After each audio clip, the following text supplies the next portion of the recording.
Welcome to this explainer. Today, we're unpacking a really fascinating and, honestly, sometimes a bit uncomfortable truth from our source material. Look, we all know money is powerful, right? We know it can completely change your life. But the core premise we're looking at today is how money actually changes you. And the scary part? It doesn't happen overnight with loud alarms going off. It happens so slowly, so silently. Money can actually create this dangerous blindness, making us blind to people, blind to reality, and completely blind to what truly matters. So we're going to break down exactly how this happens, and more importantly, how you can protect your clarity. Okay, let's dive into this. I want you to keep one really crucial introspective question in the back of your mind throughout our entire journey today. Is money guiding your decisions, or is it actually controlling your life? Honestly, answering this is the absolute first step to figuring out who's really in charge here. Part 1. The silent mindset shift. How wealth rewires the brain. You see, long before money changes the car you drive or the house you live in, it quietly rewires your thinking. Think about it. When you have very little, you naturally appreciate the small things, just the basic needs. But as money starts coming in, a subtle shift happens. Instead of appreciating what you have, you might start comparing. Now, earning money and achieving success? That should give you a sense of pride. That's that healthy feeling of, hey, I've done something good. But the real danger kicks in when that healthy pride mutates into ego. Ego is that little voice that whispers, I am better than others. And the second ego enters your mind, it essentially slams the door shut. You stop learning, you start judging, and you kind of begin looking down on everyone around you just because you falsely believe you've already got it all figured out. Our source material actually highlights this perfectly with a sort of tale of two people. Just imagine a junior employee making a fairly modest income, but they stay completely humble and really listen to others. Now contrast them with a super wealthy executive who talks down to the room and just acts completely superior. Let me ask you, who is actually respected more in that room? It's pretty obvious, right? True strength, true respect, that comes from your inner character, absolutely not from your bank balance. And this brilliantly illustrates 4 actionable habits from our research to actually protect your mind from that ego trap. Number 1, stay humble. Remember, money comes and goes. Number 2, respect everyone, completely regardless of their status. Number 3, keep learning, because the literal second you think you're finished, you stop growing. And number 4, listen more and speak less. At the end of the day, humility is what actually makes you powerful. Moving on to part 2, the hidden human cost, the price of relationships. It's kind of a tragic irony, isn't it? As our focus on earning goes up, our focus on the people who actually matter most tends to go down. We get busy, we tell ourselves, hey, I'm working hard for my family's future. But in this relentless pursuit of more, we forget to call, we stop really listening, and we stop truly caring for our loved ones. As those bank accounts grow, this really dangerous form of blindness sets in. We start measuring people by their financial status or their lifestyle. But come on, real value isn't a number. Real value in a human being is found in their character, their kindness, their loyalty, and their honesty. If money is controlling your thinking, you entirely forget this fundamental truth. Let's look at 2 totally different mindsets here. On the one hand, you've got the always busy earner. They try to replace their lack of care and time with expensive gifts. But let's be real, replacing presence with presence just leaves people feeling totally ignored and disconnected. On the flip side, you have the connected earner. This person actively makes time to listen and actually be present. Because at the very end of life, nobody's going to remember the money you made. They are going to remember your presence. I want you to just sit with this question for a second. Do people like me for who I am or for what I have? When wealth changes how people see you, it can create this weird bubble of totally fake relationships. People might start acting, overly friendly, or they just agree with literally everything you say simply because they're connected to your money, not to you. That makes it absolutely vital to keep a small, genuine circle of honest truth tellers around you, people who like you for who you actually are.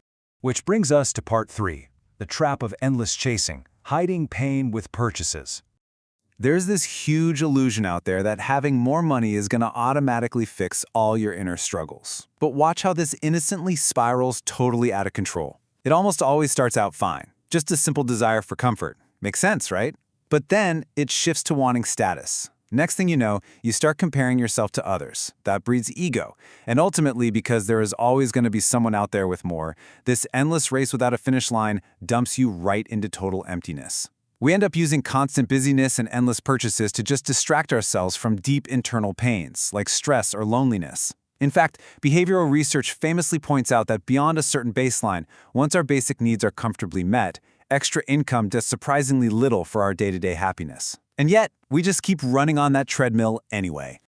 Now, what's really interesting about this slide is how it redefines two commonly confused terms. Look, ambition is a great thing, but ambition without awareness, that becomes a trap. Growth is a super healthy mindset. It says, I want to improve my life. But greed is an exhausting, completely blind race that says, I will never stop no matter what it costs me. Knowing the difference between those two is exactly what keeps your mind calm. Money can buy comfort, but it cannot buy clarity. Man, this quote summarizes the trap so beautifully. Think about it. You can change your outside surroundings all you want, but you can't always fix your inside with cash. Buying things, it really only offers a temporary escape. True clarity only comes from the sometimes uncomfortable silence of actually facing your own emotions and understanding your real problems. Money is a tool, guys. It's not a mask to hide from your reality. This leads us into part 4, the ultimate price.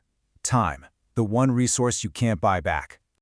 This is perhaps the absolute most devastating consequence of the blind chase we've been talking about. When you're just so incredibly focused on the money, you end up sacrificing the one completely non-renewable resource you have at your disposal. Every minute, every single hour is a literal piece of your life. So if you give all your time exclusively to earning money, you are quite literally giving your entire life to money. And that robs you of your rest, those irreplaceable moments with your family, and honestly, your physical and mental health. To put this into absolute perspective for a second, if you lose money or say you make a really bad investment, you can always work hard and rebuild your bank account. You can bounce back from that. But you cannot, ever, buy back a missed moment with your family. You cannot buy back your past. Earning back lost money? Totally possible. Earning back lost time? That is physically impossible. Let's turn the corner here to part 5, money, tool or master, taking back the reins. Now it's time to empower yourself. We're going to shift that mindset from serving money to making absolutely sure your money serves your life. And it all starts with completely redefining balance. Now, some folks think balance means you're lazy or that you don't really want success. No way, not at all. Balance is actually the ultimate power. It means you are strong enough to build wealth, work hard, and grow while simultaneously holding on to your peace, your humility, and your humanity. It's about having total, absolute control over your own life. Let's move on and see how this builds into 4 essential steps to keep money right where it belongs, firmly in its place as your tool. Step 1, know your values. Decide what kind of person you actually want to be before you start chasing the cash. Step 2, know your purpose. Earn money to create freedom, not just to show off to the neighbors. Step 3, know your limit. You have to define what enough actually looks like for you. And step 4, fiercely protect your peace, because a restless mind is honestly just a really beautiful prison. I absolutely love this summary quote from the source material. Money is a good servant, but a dangerous master. The genuinely richest person in the room isn't necessarily the one with the biggest bank account, right? It's the person who actually has self-control, peace, time, and strong values. When you have those things, money builds you up instead of tearing you down. And that brings us right back to where we started today's explainer, returning to this highly provocative question. Take a hard look at your own life, your own daily habits, and your own blind spots. Are you actively controlling your money to build a better, more present life, or have you allowed it to silently control you? It's time to break that cycle of blindness, actively choose awareness, and take your life back. Thank you so much for learning with me today, and hey, keep asking those right questions.